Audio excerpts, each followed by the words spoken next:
Lourds secrets et de tromperie. Qu'avez-vous pensé lorsque vous avez su que des nomades étaient impliqués? Ce ne sont pas des balances. Certains ont l'art de brouiller les cartes. Les enquêteurs découvriront-ils la vérité? Je lui ai dit, votre vie va être bouleversée. Vous avez une chance de dire la vérité. Je m'appelle Maria Elena Salinas. Journaliste d'investigation depuis plus de 30 ans, j'ai consacré ma vie à chercher la vérité, à révéler des affaires de corruption, à dénoncer l'injustice et à rassembler des preuves. Je vous présente aujourd'hui mes chroniques criminelles. Au cours de ma carrière, j'ai rarement vu une affaire de tractation douteuse et d'escroquerie comme celle-ci. Une affaire de meurtre qui non seulement ouvre la porte sur un clan secret, mais qui montre aussi jusqu'où peut mener la cupidité.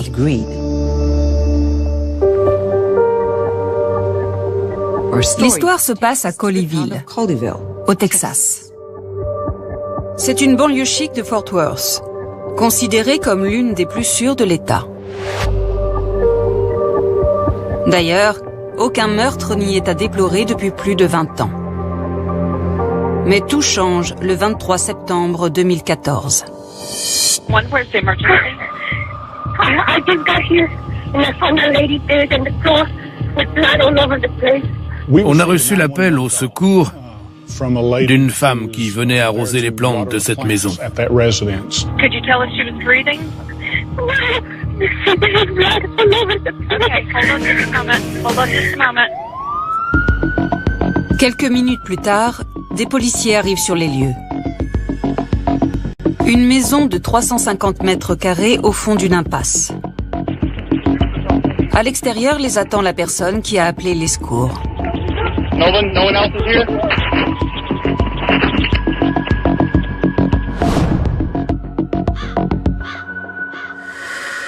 Revenons au 23 septembre. Qu'ont trouvé les policiers à leur arrivée? Rien ne semblait avoir été dérangé. Il n'y avait pas de signe d'effraction, pas de fenêtre cassée. La seule chose qui n'était pas normale, c'était qu'Anita avait été frappée et poignardée, et qu'elle était allongée dans une mare de sang. Son corps était encore chaud, ça venait juste de se produire. Anita Fox, 69 ans, est la gouvernante de cette maison depuis plus de 4 ans. C'était un meurtre très violent et plein de haine. Elle avait reçu de nombreux coups de couteau à la tête, au visage et au torse. Étant donné la violence de l'agression, la police a-t-elle pensé à un crime passionnel commis par quelqu'un qui la connaissait? C'était effectivement très violent. L'agresseur voulait être absolument certain de l'avoir tuée. Interrogée par les policiers, la gardienne qui a appelé les secours leur confie qu'elle a peut-être vu le meurtrier quitter la maison. Elle s'est garée dans l'allée circulaire devant la maison. Elle est restée dans sa voiture quelques minutes avant d'aller à la porte. Elle a vu un homme blanc corpulent s'éloigner de la maison. It's a white fat guy, balded, with short hair. Il marchait sur le trottoir. Un pick-up qu'elle a décrit l'a rejoint. Le véhicule a reculé, puis il a repris la route. Okay, what kind of vehicle was it? It was a light brown color. The truck has some metal on top. Like a rack on top? Rack on top.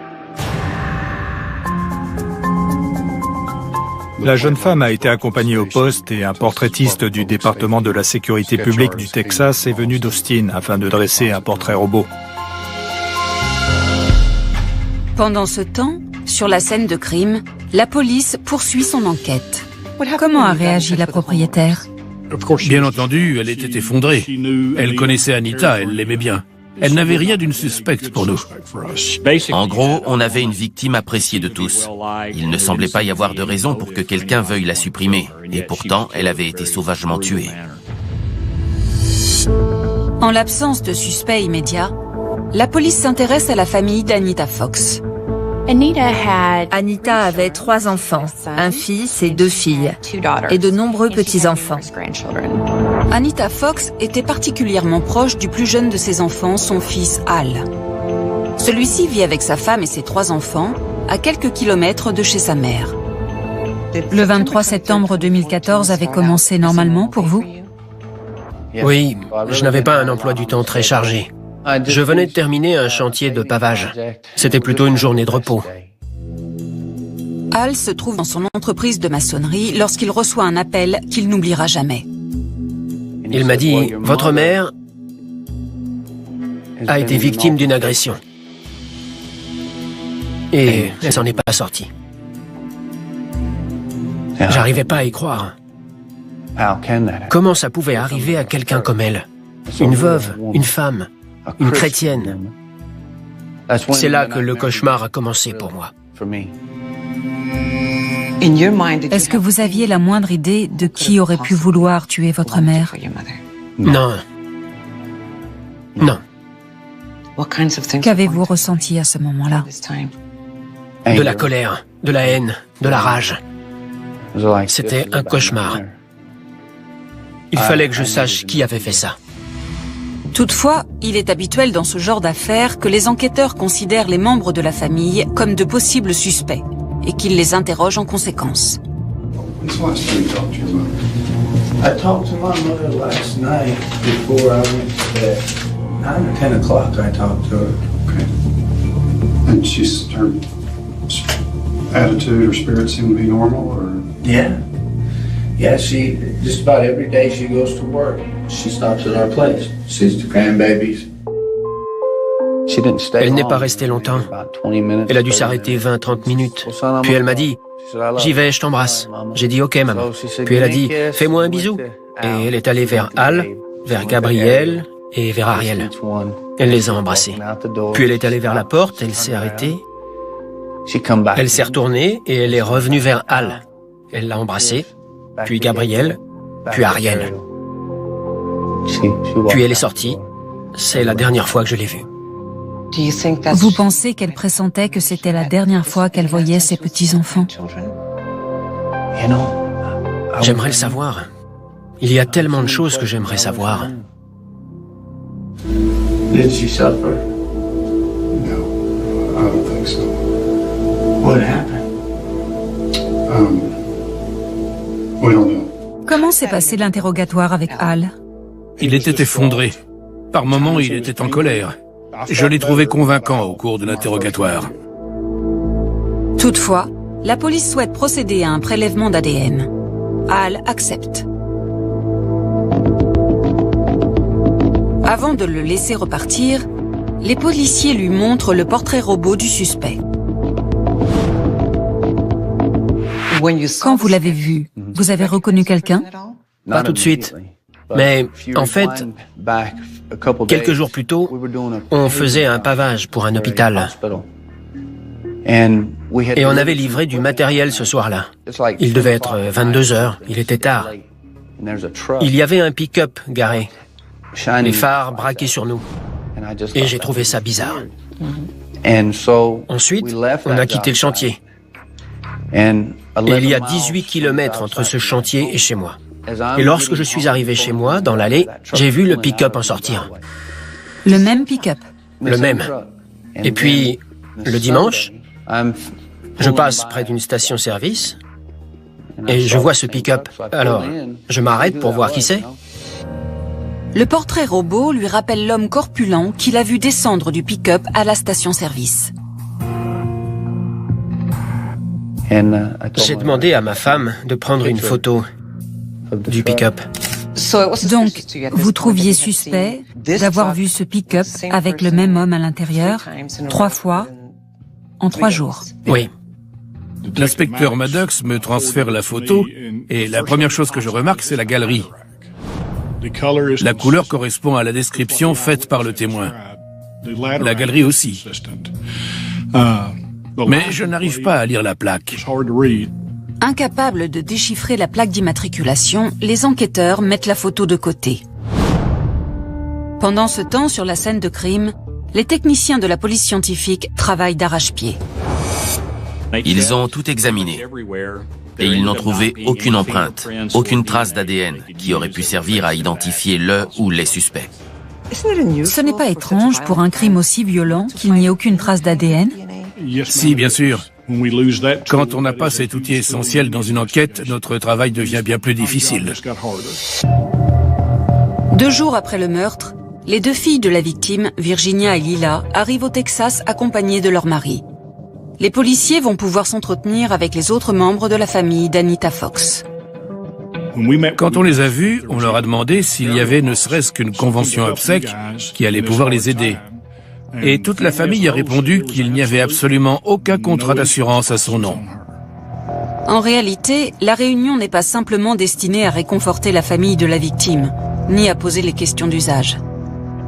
Lorsque l'inspecteur Pruitt raccompagne la famille à l'extérieur, l'inspecteur Maddox rassemble tous les verres en vue de prélèvement ADN. Donc, vous avez prélevé leur ADN sans le leur dire. Ils laissent des traces d'ADN dans un lieu ouvert au public. On a le droit de les collecter. Avez-vous remarqué quelque chose d'étrange dans cette famille? Quelque chose de suspect? Au moment où on allait vers les voitures sur le parking, Mark Buckland est venu me parler. C'est un des gendres, le mari de Virginia.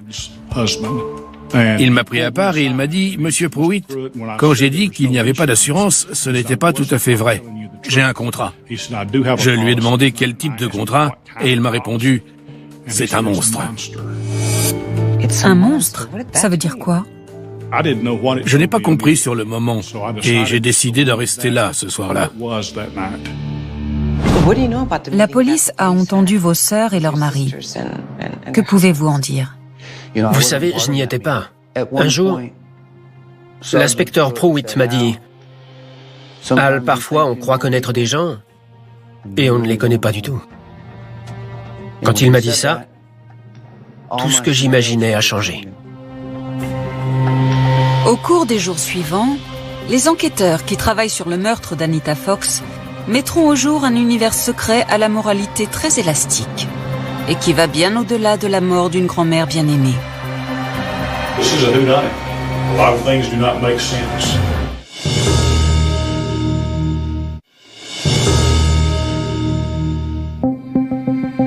À l'automne 2014, les enquêteurs de Colleyville, au Texas, ne parviennent pas à élucider le meurtre d'Anita Fox, une grand-mère de 69 ans. En dehors de la photo floue d'un pick-up et du portrait robot d'un possible suspect, ils n'ont aucune piste, jusqu'à ce qu'ils parlent au pasteur de l'église que fréquentait Anita. En rencontrant ce pasteur, qu'avez-vous appris sur Anita? Quand on lui a demandé de nous parler d'elle, de sa famille, de nous dire quel genre de femme elle était, il nous a tout de suite dit qu'elle faisait partie de la communauté des Travelers. Les Travelers, ou voyageurs, sont un clan de nomades très anciens et mystérieux avec de profondes racines dans les communautés marginales des sociétés anglaises et irlandaises. Ils vivent aux États-Unis depuis plus de 150 ans. Les Travelers sont émigrés aux États-Unis au milieu du 19e siècle pour fuir les persécutions et la famine. Et c'est une communauté très unie. Ils se marient entre eux, ils gèrent leurs propres affaires et ils évitent vraiment d'attirer l'attention sur eux. Vivant dans des camping-cars, ces nomades se déplacent au fil des saisons pour trouver du travail. Ils passent l'hiver dans des lieux comme Murphy Village à North Augusta en Caroline du Sud ou White Settlement au Texas. Il est très difficile de connaître le nombre exact de travelers aux États-Unis. Il pourrait y en avoir jusqu'à 30 000. La plupart sont des citoyens très travailleurs. Mais comme dans d'autres clans de nomades, une partie des travelers ont à leur actif de nombreuses inculpations pour tromperie et fraude. Les policiers vous diront que certains ont l'art de brouiller les cartes. Ils ont souvent de multiples adresses. Ils peuvent avoir de fausses identités qui vous renvoient à un entrepôt de stockage ou à une boîte postale ou à un camping. Et certains ont la réputation d'être des arnaqueurs. D'après Al Fox, le fils d'Anita, sa mère et lui s'étaient éloignés de la communauté des Travelers depuis des années. En revanche, ses 2 sœurs et leur mari en font toujours partie. Qu'avez-vous pensé lorsque vous avez su que des nomades étaient impliqués? Vous n'avez pas pensé que ce serait une affaire difficile à résoudre? Si, nous on cherchait la vérité. Mais à partir de là, s'agissant de Travelers, toute vérité allait nous paraître suspecte. Les contrats d'assurance vie sont monnaie courante chez les Travelers. Toutefois, le contrat que détiennent la fille d'Anita, Virginia, et son mari, Mark Buckland, ne peut qu'intéresser les enquêteurs. Qu'ont-ils appris sur les contrats d'assurance vie souscrits sur la tête d'Anita? À ma connaissance, 5 polices avaient été souscrites sur sa tête, avec un capital total de 5,5 millions de dollars. 5,5 millions de dollars, c'est beaucoup d'argent pour une dame de 69 ans qui était gouvernante et vivait dans un mobil-home. Ça a éveillé les soupçons? C'était très surprenant. Ça a dû surprendre l'inspecteur Maddox et les autres enquêteurs. Vous avez été surpris d'apprendre que votre sœur Virginia et son mari avaient souscrit plusieurs assurances vie valant des millions de dollars sur la tête de votre mère? Oui, j'ai été surpris. Choqué. Qu'avez-vous pensé? Qui souscrit de tels contrats sur la tête de quelqu'un? C'était terrifiant. Qu'ont découvert les enquêteurs à propos de ces polices d'assurance vie? C'étaient des contrats qui désignaient des membres de la famille proche comme bénéficiaires, et les primes étaient payées par des membres de la famille proche. À première vue, il ne s'agissait pas de contrats où des personnes qui n'avaient aucun lien avec Anita auraient été désignées comme bénéficiaires. Dans la communauté des Travelers, quand une personne est vieille ou diminuée, elle peut proposer à quelqu'un de souscrire une assurance vie sur sa tête. Ça peut être un cadeau de mariage. Ce n'est pas rare du tout. C'est une façon pour cette personne de veiller sur ses enfants ou ses petits-enfants quand elle ne sera plus là. Il n'est pas rare du tout pour eux de souscrire des assurances vie les uns pour les autres. Et ça peut être tout à fait légal, car beaucoup ont des liens de parenté. On a ces polices avec un capital total de 5,5 millions de dollars en 2007-2008. Ces contrats sont devenus des contrats vie entière, ce qui signifie que les primes ont augmenté de façon significative. Et celui ou celle qui paye ces primes a de plus en plus de mal à le faire. 4 des 5 contrats d'assurance vie désignent Virginia et Mark Buckland comme bénéficiaires. Le 5e contrat, le plus important, est plus déroutant. L'un des contrats, avec un capital d'1 million de dollars, désigne comme bénéficiaire Pat Gorman, qui n'avait pas de lien de parenté avec Anita.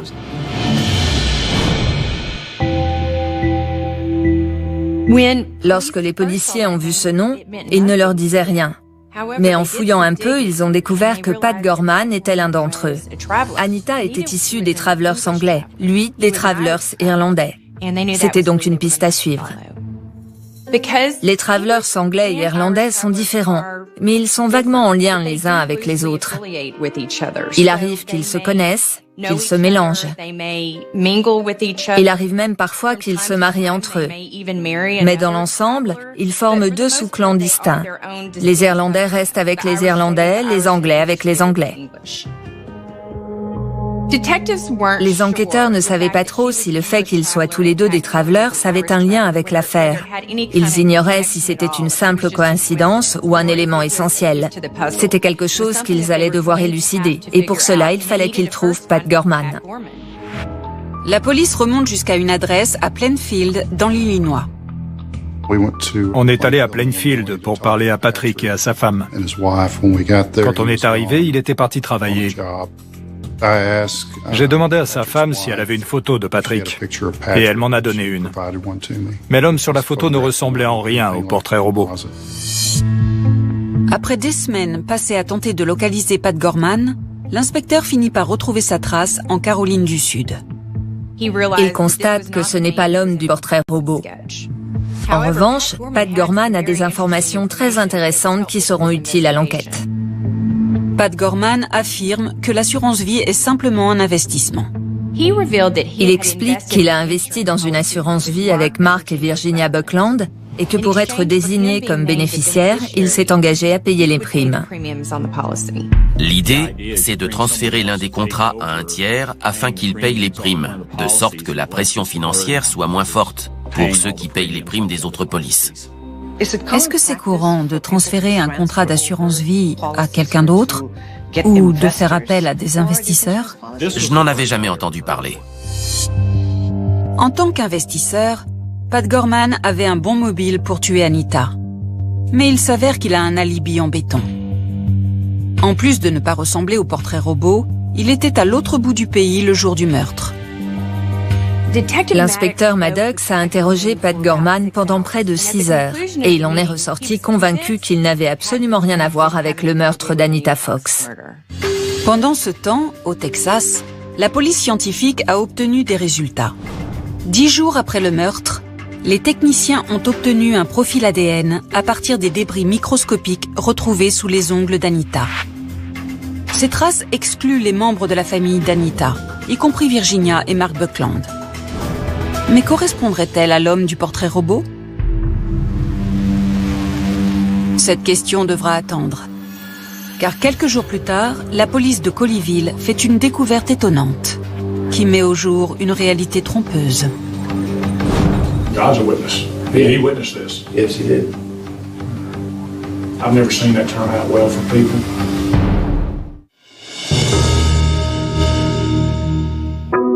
Le 7 octobre 2014, cela fait déjà 2 semaines que la police de Colleyville, au Texas, enquête sur la mort d'Anita Fox. Mais la famille de la victime appartient à la communauté opaque des Travelers.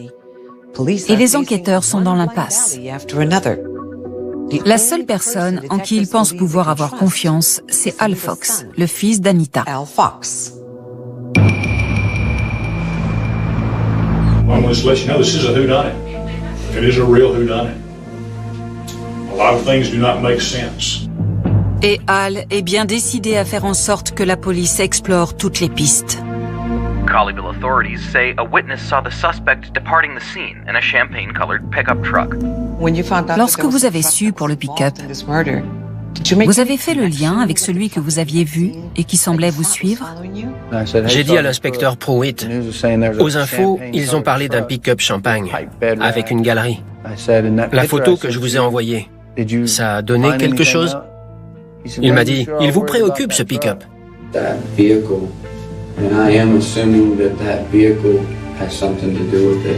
Il m'a dit, j'ai tout un carton de documents, avec des pick-up et des pistes. We're already up to boxes this high of information, stuff we're following up on. Il est clair pour tout le monde qu'identifier le pick-up sur la photo fournie par Al est une priorité absolue. Comment ça se passe? Comment on fait parler une photo floue? Il y a une grande part de chance, en fait. Il y a quelques astuces. On fait des copier-coller, on utilise un éditeur d'images, on augmente le contraste, les grilles, on bidouille l'image. Grâce à un logiciel dernier cri, l'inspecteur parvient à déchiffrer l'intégralité de la plaque d'immatriculation. J'ai cherché la plaque dans la base de données des véhicules motorisés et j'ai obtenu le nom de Bernard Gorman. Comment avez-vous réagi? J'ai failli tomber de ma chaise. Je savais qu'on avait quelqu'un avec ce nom de famille, Gorman, comme bénéficiaire d'une assurance vie au nom de la victime, avec un capital d'un montant phénoménal. Je suis sorti de mon bureau pour aller voir mon supérieur et je lui ai dit « Vous n'allez pas en revenir, on a un résultat ».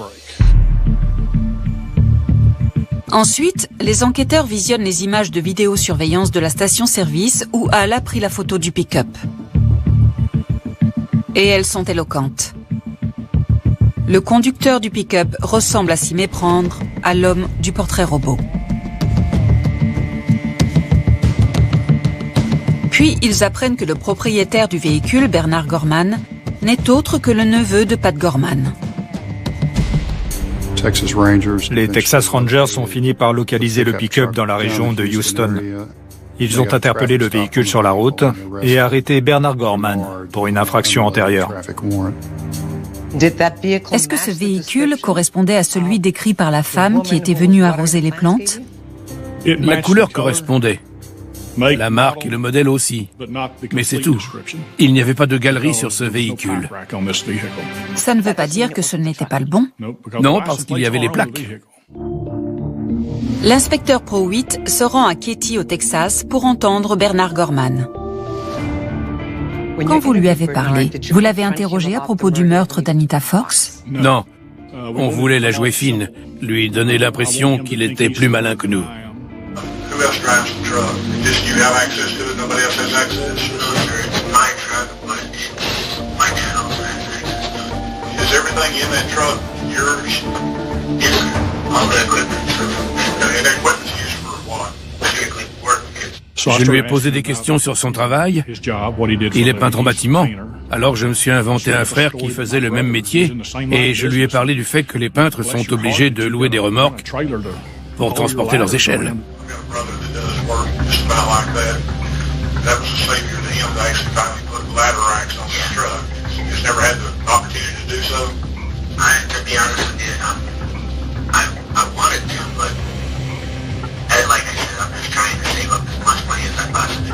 Il m'a dit, malheureusement, je n'en ai jamais eu. Il mentait. Et je le lui ai fait remarquer.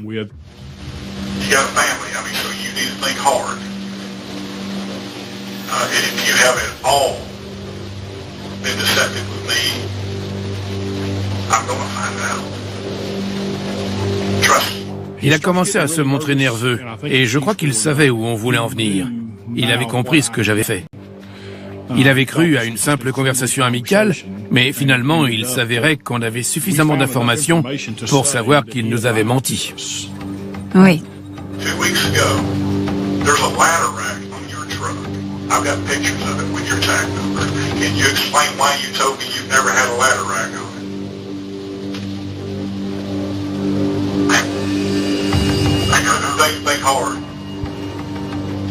You said you didn't have ladder racks. I don't know why I never said that. I said I didn't have ladder racks.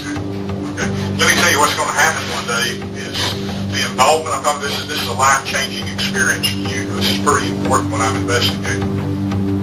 Je lui ai dit, votre vie va être bouleversée. Vous avez une chance de dire la vérité et vous ne le faites pas. Bien qu'il ait menti, les enquêteurs n'ont aucune preuve leur permettant d'inculper Bernard Gorman. Après plusieurs heures d'interrogatoire, ils saisissent son véhicule ainsi que 2 téléphones portables qui se trouvent à l'intérieur. Bernard Gorman, quant à lui, est relâché. À la fin de l'interrogatoire, j'espérais qu'il me demande de quoi il retournait. Il ne l'a pas fait. Ça voulait dire quoi? Qu'il savait pourquoi il était là quand il est arrivé. Mais comment pouvait-il savoir de quoi il retournait? Bernard Gorman protégeait-il le meurtrier? On a senti qu'on était sur la bonne piste avec les Gorman. Quelques jours plus tard, les policiers de Colleyville reçoivent des informations très utiles pour leur enquête. Les enquêteurs ont reçu l'appel d'un agent fédéral de Caroline du Sud qui enquêtait sur une fraude à l'assurance au sein de la communauté des Travelers. Et le nom d'Anita Fox avait fait surface. L'agent leur communique le nom d'un assureur de Caroline du Sud, un homme connu pour vendre des contrats d'assurance aux Travelers. Initialement, les souscripteurs étaient Virginia et Mark Buckland. Mais à un moment donné, les primes étaient devenues si élevées que Mark Buckland avait pensé qu'il ne pourrait plus les payer. Pour aider les Buckland à payer les primes du contrat d'assurance vie sur la tête d'Anita Fox, l'assureur leur propose de faire appel à 2 investisseurs, Pat Gorman et son frère Gérard. Bernard Gorman a d'ores et déjà confié à la police que son père, Gérard, utilisait son pick-up. Mais où se trouve Gérard Gorman? Est-il difficile de localiser des personnes qui appartiennent à la communauté des Travelers? Oui, les Travelers sont une communauté très soudée. Ce ne sont pas des balances. Et pour la plupart, ils se méfient de la police. Malgré nos bases de données, on a du mal à identifier les gens. Les enquêteurs doivent mettre la main sur Gérard Gorman avant qu'il ne disparaisse au sein de la communauté très soudée des Travelers. Mais les 2 téléphones portables, trouvés dans le pick-up de Bernard Gorman, sont sur le point de révéler une mine d'informations et de données compromettantes. Lorsque vous avez eu accès aux données des téléphones, qu'avez-vous découvert? Des échanges au cours de la semaine précédant le meurtre nous ont apporté la preuve qu'il se trouvait avec son père dans le comté de Tarrant.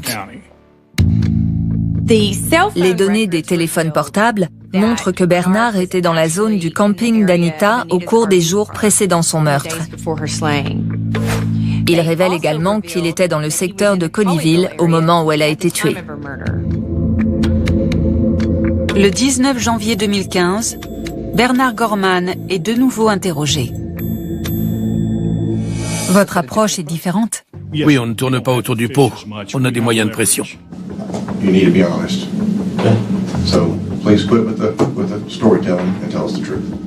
Vous a-t-il donné des informations différentes de la fois précédente? Il ne s'est jamais incriminé, mais il a fini par dire « Oui, j'ai conduit mon père jusqu'à une maison de Colleyville. » He said, I got this lady that I talked to earlier on. So, okay, well, let's go over and take a look at her place. And he was pointing there ways to go and directions and stuff like that, and I was just following him. On lui demande de décrire la rue. It was kind of in the back of a cul-de-sac. Okay. Like a big loop around thing. Okay. I think it was the second to last, or it might have been the last house on the right-hand side. Il l'a décrit parfaitement. Il avoue que son père est allé jusqu'à la maison. Il ignore ce qui s'y est passé. I just sat in the truck and was listening to the radio. When he came out, he said, we gotta go. He was aggravated. He told me to go home, that the lady had whipped on him. He had blood on his arm. Lui a-t-il demandé pourquoi il avait du sang sur le bras? Son père aurait donné un coup de poing dans le mur parce que la femme ne voulait plus faire un boulot. Bernard Gorman avoue également que son père lui a donné l'ordre de retirer la galerie de son pick-up. He told me if I came back that night with the ladder rack on, it was going to be really, really bad for me. Okay. Why do you think he told you to do that? At the time, I really didn't know. Now looking back at it, I think it had something to do with that lady in that house. Do you think your dad's capable of killing somebody? Like I said, sir, I don't know. Bien que Bernard Gorman ait reconnu certains faits, le bureau du procureur du comté de Tarrant recommande à la police de le relâcher de nouveau. Il s'engage à revenir le lendemain matin pour poursuivre l'interrogatoire. Il voulait avoir absolument tous les détails avant de délivrer un mandat. On avait un mandat pour la destruction de preuves et on prévoyait de l'arrêter lors de son 3e interrogatoire. Mais Bernard Gorman ne se présente pas. Et avant même que la police ne parte à sa recherche, l'affaire connaît un rebondissement inattendu.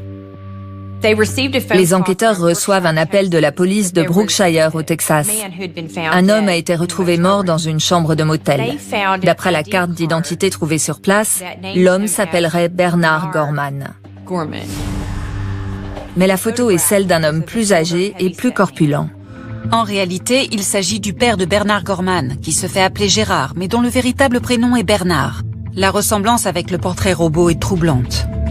J'ai vu beaucoup de portraits robots au cours de ma carrière dans de nombreuses affaires. Je n'en suis pas revenu. La ressemblance était frappante. Le lendemain, les enquêteurs de Colleyville assistent à un interrogatoire du FBI. L'homme entendu est l'assureur qui a organisé la transaction entre les Buckland et l'investisseur Pat Gorman.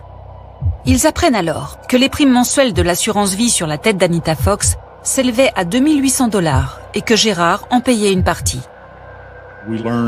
On a appris qu'il partageait avec 2 de ses frères le paiement des primes de cette police d'assurance. C'est un interrogatoire très instructif. Gérard Gorman était en fait très contrarié. Il en avait assez de payer les primes de l'assurance d'Anita Fox et il voulait connaître son état de santé, savoir combien de temps elle allait vivre encore.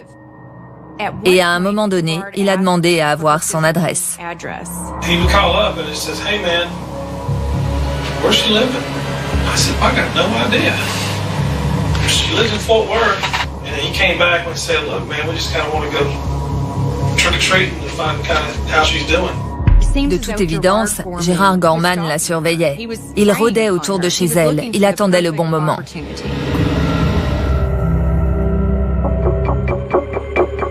Bien que les traces d'ADN retrouvées sur la scène de crime ne correspondent à aucun des suspects, pour les policiers, cela ne fait aucun doute. Gérard Gorman est le meurtrier. Mais le fait qu'il soit retrouvé mort soulève plus de questions que jamais. Pour vous, il était mort de cause naturelle ou vous avez pensé que sa mort était suspecte? Je suis toujours méfiant. Et comme Bernard Gorman, le fils de Gérard, s'est volatilisé, personne ne veut croire qu'il s'agit simplement d'une étrange coïncidence.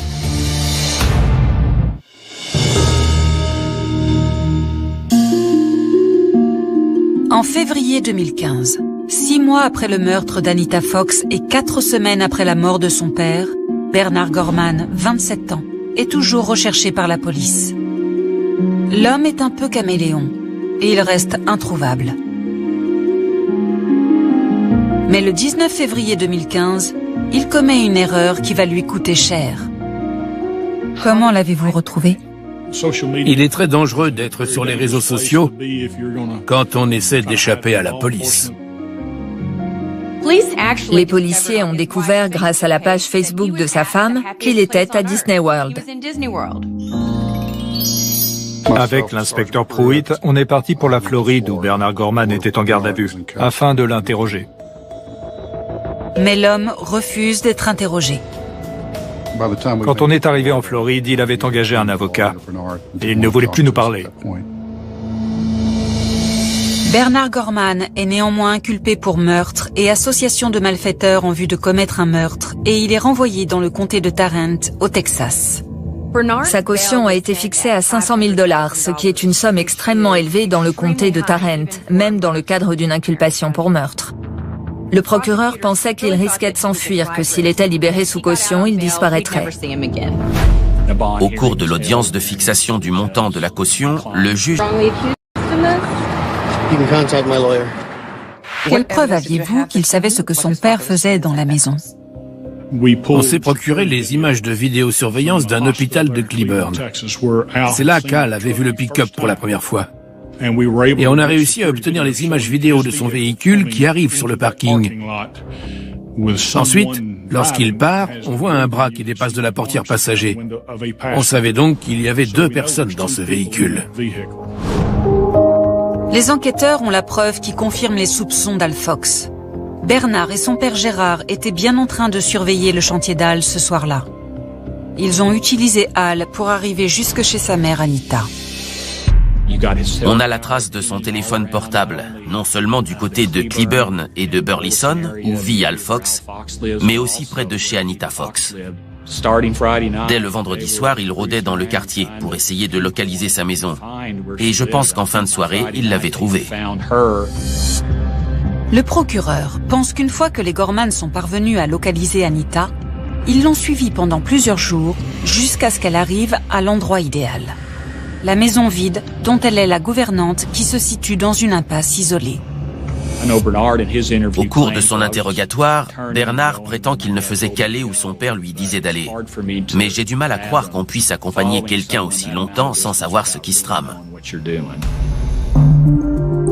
En janvier 2017, près de 2 ans après son arrestation, Bernard Gorman est toujours en liberté sous caution. Depuis, une autopsie a fait la preuve que son père Gérard était mort d'un infarctus. Bernard Gorman n'a donc rien à voir avec sa mort. En revanche, le procureur pense qu'il est bel et bien impliqué dans celle d'Anita. On était arrivé au point critique. Il fallait soit aller vers un procès, soit essayer de parvenir à un accord. Vous l'aviez inculpé pour meurtre. Vous pensiez qu'il était impliqué. Pourquoi lui proposer un accord? Certains dossiers sont plus solides que d'autres. Et lorsqu'on décide de proposer un accord, la peine reste élevée. Dans son cas, il fallait tenir compte de son niveau d'implication et de la solidité des preuves également. Très franchement, je pense que Bernard n'a compris que tout ça allait arriver que quelques jours avant. Il me semble que Gérard, lui, y avait beaucoup réfléchi. C'était clairement lui, le méchant dans tout ça. Bernard, bien entendu, a une part de responsabilité dans tout ça et il doit payer pour le rôle qu'il a joué. Même dans des affaires de meurtre violent, parfois, il faut mesurer les chances qu'on a d'obtenir une condamnation si on va jusqu'au procès. À quel accord êtes-vous parvenu? On a obtenu qu'il reconnaisse être coupable d'association de malfaiteurs en vue de commettre un meurtre et qu'il soit condamné à 14 années de prison. Vous étiez satisfait? Lorsqu'on sait à quel point l'agression a été violente, on se dit qu'une personne, même impliquée de loin dans ce crime, devrait passer le restant de ses jours derrière les barreaux. Mais parfois, ce n'est pas comme ça que les choses fonctionnent. Le 27 février 2017, avant que la Cour ne rende son verdict dans le procès de Bernard Gorman, Al Fox s'adresse à celui qui est coupable d'avoir aidé son père à tuer Anita Fox. Qu'avez-vous dit à Monsieur Gorman lorsque vous avez pris la parole en tant que victime? Je lui ai dit, puisque notre famille a connu l'enfer, un véritable enfer, je suis là pour accueillir dans votre enfer. Je lui ai dit qu'il n'était pas digne d'entendre parler de ma mère, pas digne d'entendre parler de sa vie, de sa personnalité, de sa valeur, de ses principes et de ses qualités morales. C'était une femme remarquable qui adorait la vie et les gens. Les enquêteurs ne trouvent rien qui prouve que la fille d'Anita, Virginia, et son mari Mark Buckland soient impliqués dans son meurtre. Toutefois, le fait que les Buckland aient fait le choix de souscrire une énorme police d'assurance sur la tête d'Anita, puis de passer un marché avec des inconnus, est pour le moins discutable. Donc voilà où mène l'avidité. Oui, je trouve ça triste. Que ce soit intentionnel ou pas. C'est une leçon à retenir. On ne met pas sa propre mère en danger.